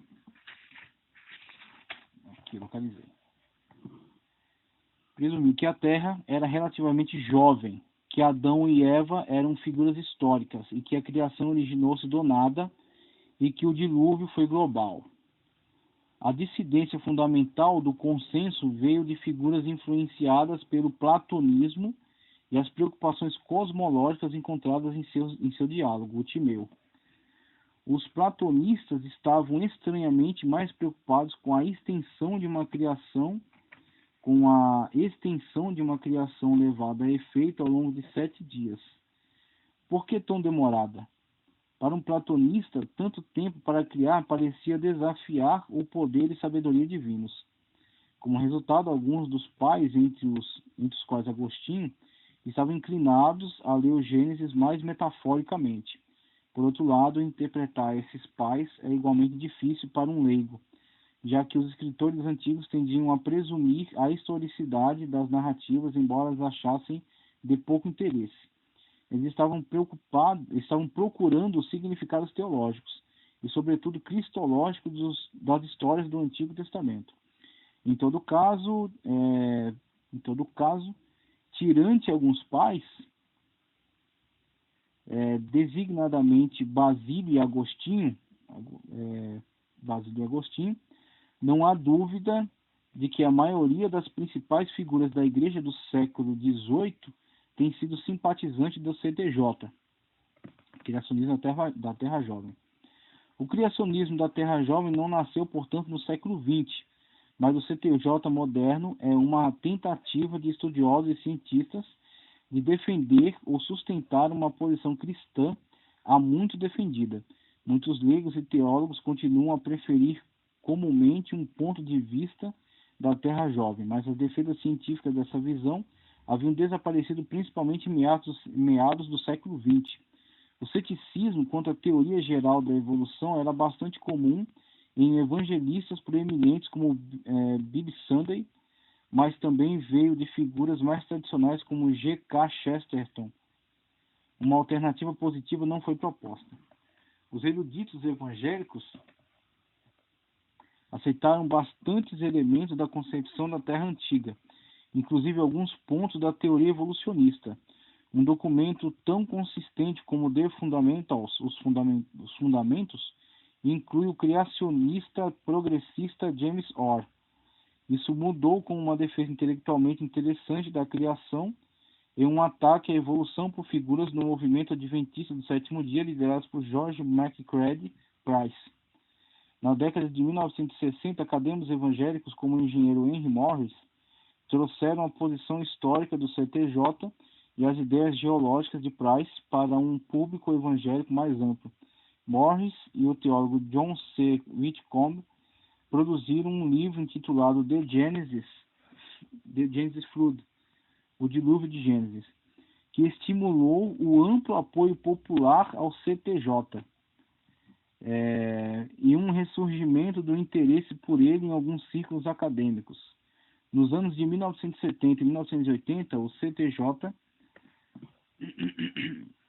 Criacionismo da Terra Jovem, era um movimento popular, legítimo e acadêmico. Muitas das organizações populares, como o Institute for Creation Research, Instituto para a Pesquisa sobre a Criação, começaram a desaparecer na virada do século, conforme seus defensores envelheciam. Ações judiciais falharam em dar ao criacionismo o mesmo tempo nas aulas de biologia no ensino médio e fizeram com que muitos criacionistas que preferiam aguardar por mais maturidade em seu movimento se tornaram malquistos. As primeiras afirmações de que simplesmente olhar para a evidência científica com uma mente aberta As primeiras afirmações de que simplesmente olhar para a evidência científica com uma mente aberta faria com que qualquer um adotasse um ponto de vista da criacionismo da Terra Jovem falharam. Havia motivos para afirmar uma visão do criacionismo da Terra Jovem, mas essas razões apareceram como meras anomalias para alguém que trabalha com um quadro explicativo diferente. Enquanto isso, na década de 1990, muitos criacionistas eruditos começaram a organizar conferências como o International Conference on Creation, Conferência Internacional sobre o Criacionismo, com um conjunto mais rigoroso de parâmetros e sob liderança de uma nova geração de criacionistas, como o paleontologista diplomado por Harvard, Kurt Wise e Wood, 2003, que criticaram argumentos ruins no movimento e exerceram pressão com vista à implementação de uma alternativa mais positiva às ideias darwinistas. O movimento também começou a desenvolver uma maior sofisticação filosófica, pois o contato com o movimento de design inteligente trouxe alguns esforços. J.P. Moreland escreveu uma defesa seminal do cristianismo como ciência. O pai do movimento do design inteligente, Philip E. Johnson, recusou a pressão para adotar um ponto de vista do criacionismo da Terra Jovem ou para remover os defensores do CTJ do movimento DI. O filósofo do CTJ e DI, design inteligente no caso, Paul Nelson, tem sido influente na construção de pontes entre os dois grupos e em aumentar o nível de sofisticação da filosofia da ciência do CTJ, criacionismo da Terra Jovem. A tendência mais acadêmica do CTJ, com menos debates e mais pesquisas, levou a menos tensão pública em um trabalho de melhor qualidade. Muitas escolas, incluindo Liberty University, têm feito experiências com centros de pesquisas criacionistas que vêm produzindo um trabalho moderno e mais erudito. Essa institucionalização do movimento obteve um impulso popular com o Museu da Criação, Creation Museum, que promove a educação pública conforme as ideias do criacionismo da Terra Jovem e estudos realizados por uma equipe de cientistas. Muito bom, o movimento se fortaleceu, se organizou e conseguiu melhorar muito mesmo o seu posicionamento, a sua forma de expressão. E aí eu quero passar aqui para estado do argumento dos melhores recursos. Veja só. A maioria dos acadêmicos evangélicos considerou o CTJ pouco convincente cientificamente e uma hipótese teológica inconclusiva. A maioria dos departamentos de ciências das faculdades evangélicas não está aberta a argumentos ou a proponentes da Terra Jovem. O movimento popular da Terra Jovem mudou com a alteração da liderança de meados do século XX, com um foco maior em argumentos positivos para a ciência criacionista e menos em anti-evolução. No geral, isso pode ter sido bom para o movimento, pois permitiu que o tempo e a liberdade desenvolvessem melhores argumentos. Os estudiosos da Terra Jovem argumentam que, embora as inadequações das opiniões científicas convencionais não comprovem que o CTJ está correto, eles fornecem uma base racional para explorar alternativas. As leituras tradicionais das escrituras fornecem motivo suficiente para tornar o trabalho contínuo no CTJ importante para os evangélicos. Livros recentes como Corinto Grips White Genesis, entendendo-se como Gênesis, atacaram qualquer base supostamente bíblica para uma leitura do texto para além de uma que seja compatível com a CTJ. Por que um cristão deveria ser um criacionista da Terra Jovem? Primeiro, a visão tem um apoio esmagador da história da Igreja. Em segundo lugar, a visão continua a ser exegeticamente defensável, é a mais ortodoxa, né, das propostas. Em terceiro lugar, o consenso científico é grande, mas adotá-lo não significa que alguém concorde que seja verdade. Uma criação na ciência tem fundamentação satisfatória na teologia e na história para olhar para um conjunto alternativo de explicações científicas que preservaria sua leitura preferida das Escrituras. Esse pensamento não só não prejudica a ciência, mas também pode gerar novas ferramentas para a ciência. Esse foi certamente o caso da carreira de John Baumgartner. Seu interesse pela geologia das inundações ajudou a motivá-lo a produzir ferramentas de modelagem de computadores usados por geólogos convencionais. A comunidade científica do CTJ, do Criacionismo da Terra Jovem, é pequena, em comparação com os grupos científicos principais, mas mostrou disposição para se engajar na autocrítica. Desenvolvem teorias concorrentes e abandonam ideias sem comprovação. Em suma, mostra todos os traços de uma verdadeira comunidade acadêmica. Se alguém deseja fazer ciência, não há provas de que não possa fazê-lo com grande sucesso como criacionista da Terra Jovem. Como os críticos do CTJ gostam de salientar, se a pequena comunidade puder cumprir bem seu desígnio, então pode ser uma revolução para a ciência. Os adventistas do sétimo dia continuam a produzir alguns dos melhores estudos positivos relacionados ao criacionismo da Terra Jovem no Geoscience Research Institute, Instituto de Pesquisa em Geociência. Leonard Brand passou sua carreira examinando evidências de um dilúvio global. Acadêmicos como Andrew Smelling, Stephen Boy levaram os argumentos relativos ao dilúvio em Gênesis encontrados em autores anteriores como Morris e Whitcomb para um novo nível de sofisticação.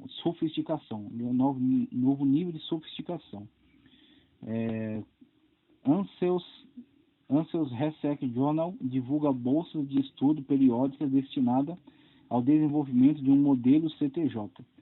Cientistas como Todd Wood, da Core Academy of Science, Academia Central de Ciência, dedicam-se ao trabalho científico e popular responsável. A bióloga molecular Georgia Purdon fundou e lidera vários grupos de estudo da criação. Se o criacionismo da Terra Jovem é uma pseudociência, então é uma raridade, uma pseudociência que se tornou uma pseudociência que se tornou mais sofisticada ao longo do tempo. Então, quer dizer, se é uma pseudociência, né, de fato um grande fenômeno, uma pseudociência que está evoluindo e se tornando cada vez mais sofisticada e cada vez mais profissional, né? O criacionismo da Terra Jovem continua dividido quanto à necessidade de suas ideias para a fé cristã. O Ministério Ansels em Gênesis, Respostas em Gênesis, reconhece que o CTJ não é necessário para a salvação, mas insiste em que a posição do CTJ será a única aceitável para os crentes.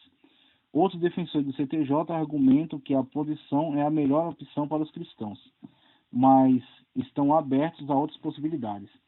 Por fim, os criacionistas da Terra Jovem estão corretos quando argumentam que, se puderem provar suas hipóteses, grande parte da crítica acadêmica contemporânea do cristianismo se desmoronaria. As teorias darwinianas podem ser logicamente compatíveis com o cristianismo, mas o cristianismo tradicional não é a conclusão mais natural à adoção de tais teorias. O desenvolvimento de uma alternativa sofisticada capaz de fazer predições do mundo natural seria uma conquista importante na história da ciência. Nota aqui o artigo de John Mark Reynolds, okay, do Dicionário de Cristianismo e Ciência, nos dando aqui um relato da história e um relato da importante defesa que tem sido feita em relação à teoria do criacionismo da Terra Jovem, que podemos associar também ao que lemos aqui acerca do criacionismo Fiat, que foi descrito aí por Weingruber, tá, na teologia sistemática. E agora, eu quero comunicar aqui algumas informações também em relação ao chamado criacionismo progressista, tá?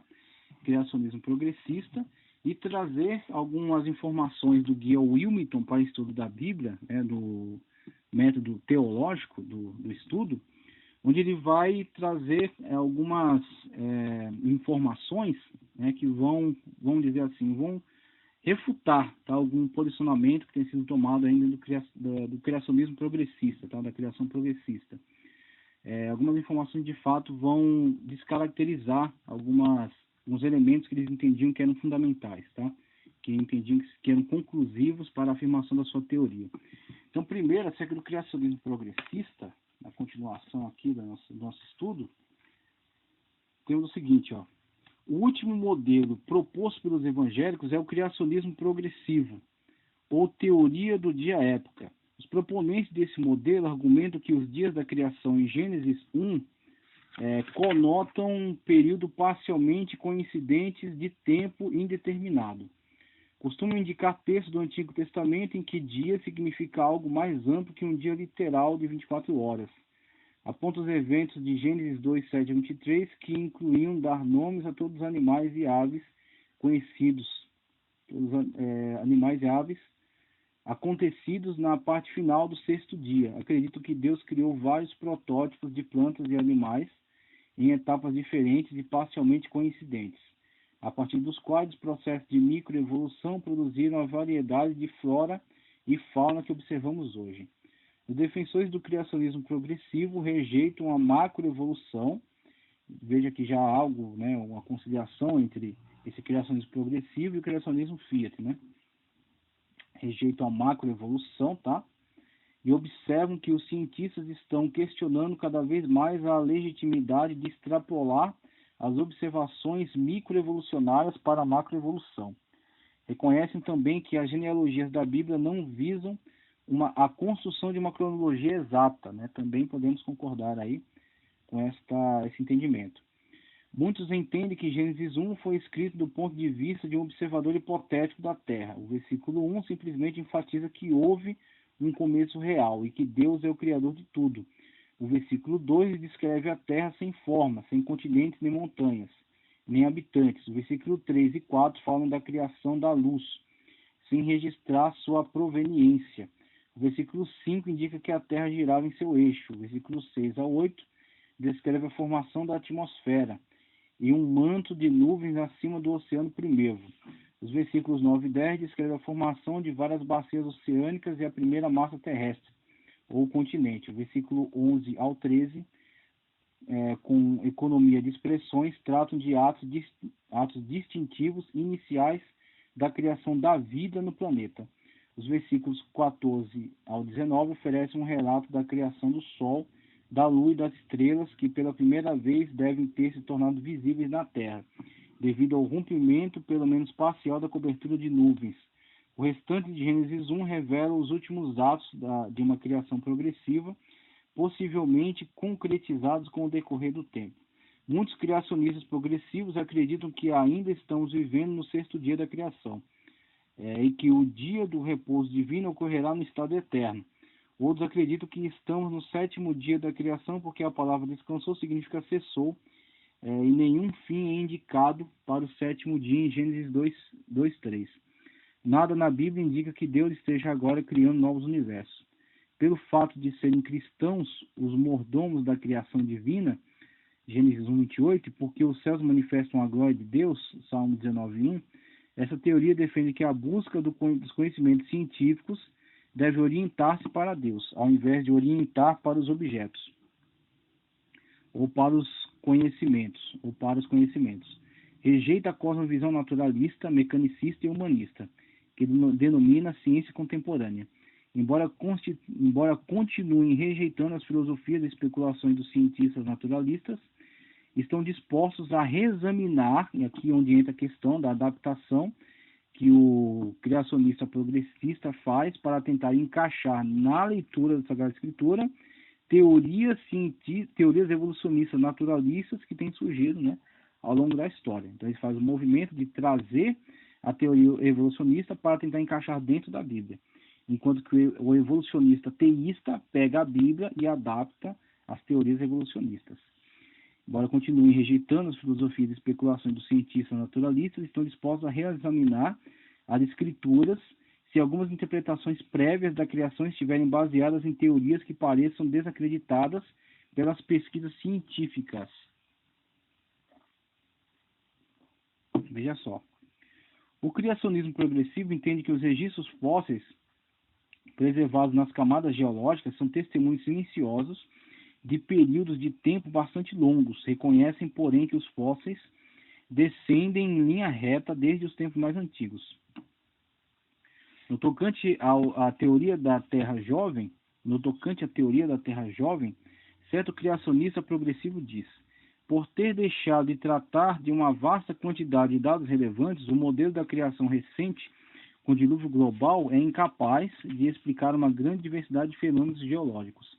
Inclusive a posição de Champlin, tá, okay? A posição do grande comentarista bíblico aí, Champlin, ele vai muito nesse viés aí, principalmente no livro dele, no livro Enciclopédia de Teologia e Filosofia, tá, ok? Ele, inclusive, se posiciona deste modo aí, criticando, de certa forma, né, essa questão da teoria da Terra jovem, não examinar muitas evidências que têm sido levantadas aí pela ciência na atualidade. O criacionismo progressivo apresenta 3 fraquezas principais. A primeira é que alguns dos seus proponentes confiam demasiadamente na capacidade da ciência em conhecer a verdade. Hugh Ross, por exemplo, oferece uma alternativa à opinião da revelação única, a Bíblia como exclusiva fonte autorizada da verdade. Uma teologia de dupla revelação na qual a Bíblia, uma das fontes de revelação, é interpretada à luz do que a ciência, outra forma igualmente autorizada de revelação, nos transmite.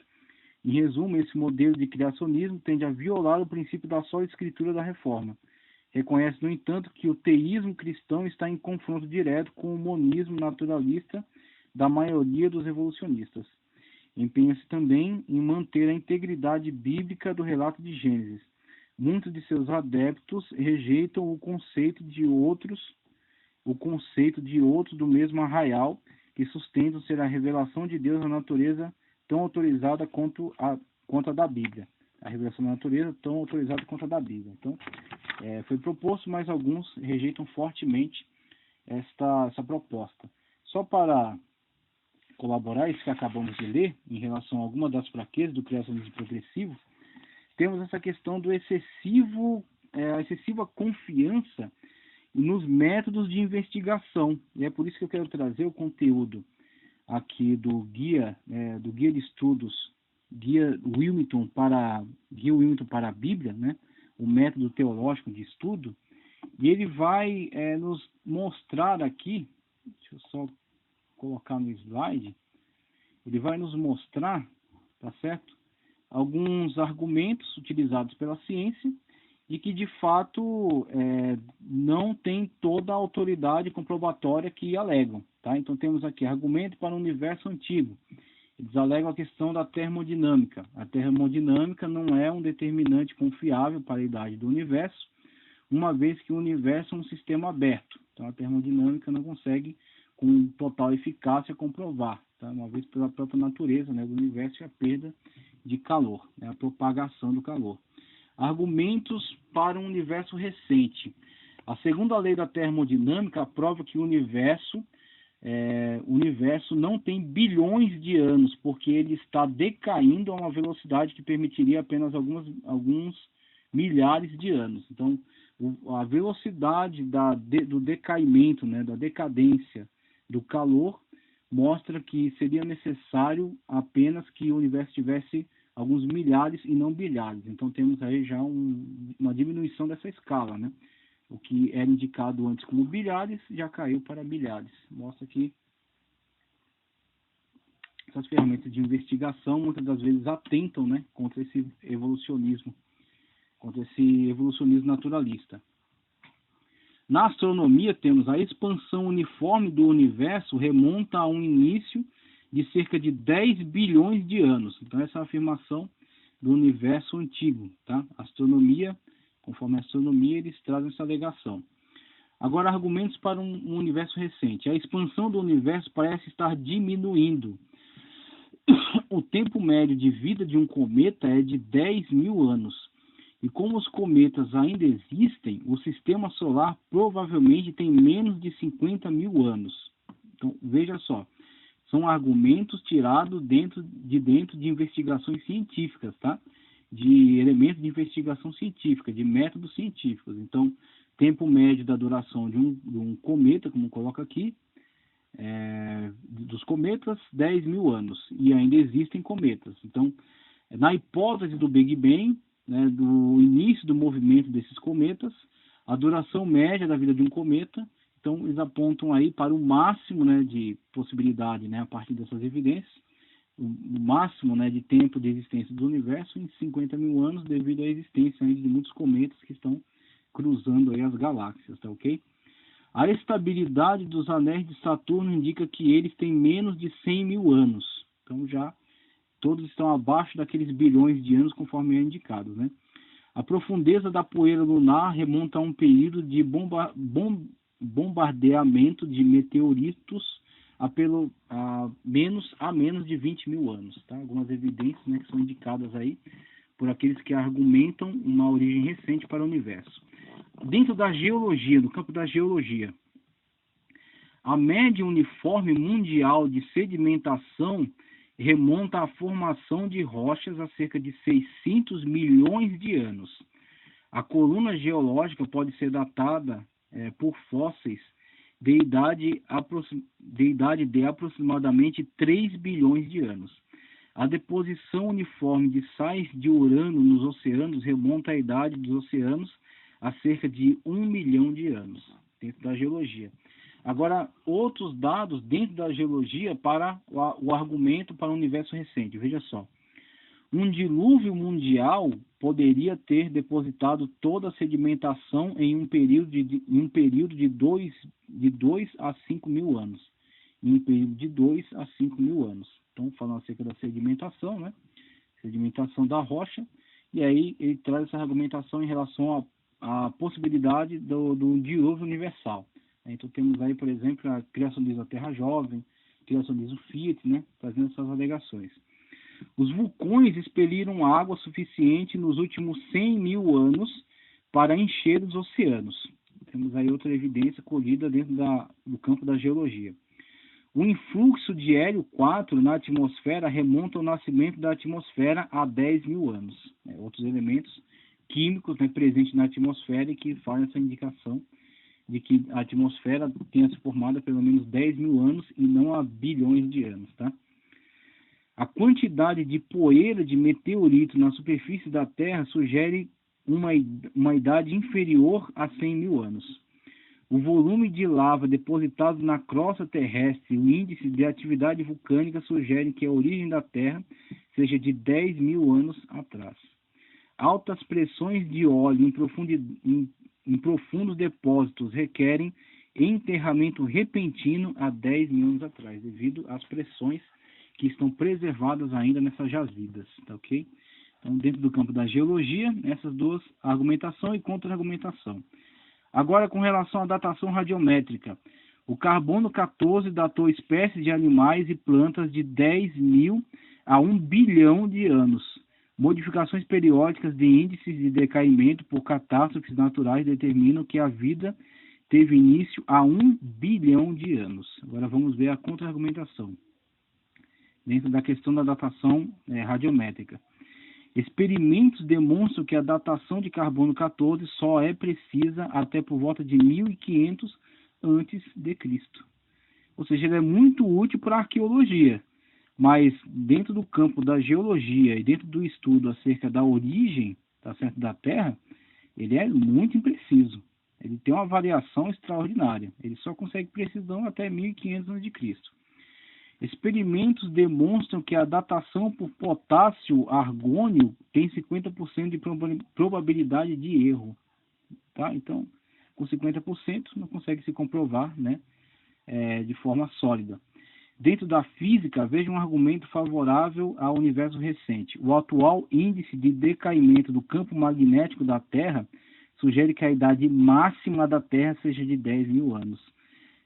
Com uma teoria, com uma hipótese da Terra tendo 600 milhões de anos, a velocidade de decaimento, conforme enxergada pela física do campo magnético da Terra, se fosse verdade, essa existência antiga de mais de 600 milhões de anos, não teríamos mais campo magnético com a velocidade com que ele está caindo. Tá? Então, fica inviável, né, a sustentação dessa questão do universo com toda essa antiguidade. A idade do universo, então indicada aí, né, por essas investigações, né, em relação ao universo antigo, indicam de 4,5 a 20 bilhões de anos.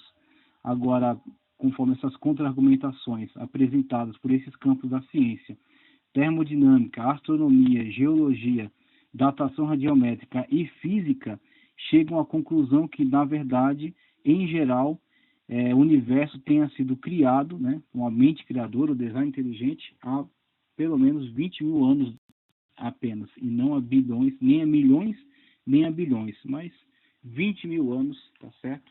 Conforme indicado aí por esses métodos de investigação científicos, tá ok? Métodos de investigação científicos. Então, na continuidade aqui, só para encerrar, né, a nossa leitura aqui de Stanley, veja só. A segunda fraqueza do criacionismo progressivo relaciona-se com a primeira. Ao rejeitar o criacionismo Fiat, por considerar que este se baseia numa ciência obsoleta, permite o perigo de o pêndulo inclinar demais na direção oposta, resultando numa hermenêutica dependente exageradamente da ciência odierna e dos métodos de investigação que, como vimos, são falhos e já têm fortes contra-argumentações. Essas argumentações que favorecem o criacionismo Fiat ou o criacionismo da Terra Jovem. Continuando aqui, se tal acontecer, poderá produzir uma viúva teológica na geração seguinte, uma interpretação teológica com base em uma teoria científica abandonada. O filósofo evangélico J.P. Morellan lembra que a ciência existe em um estado constante de fluxo.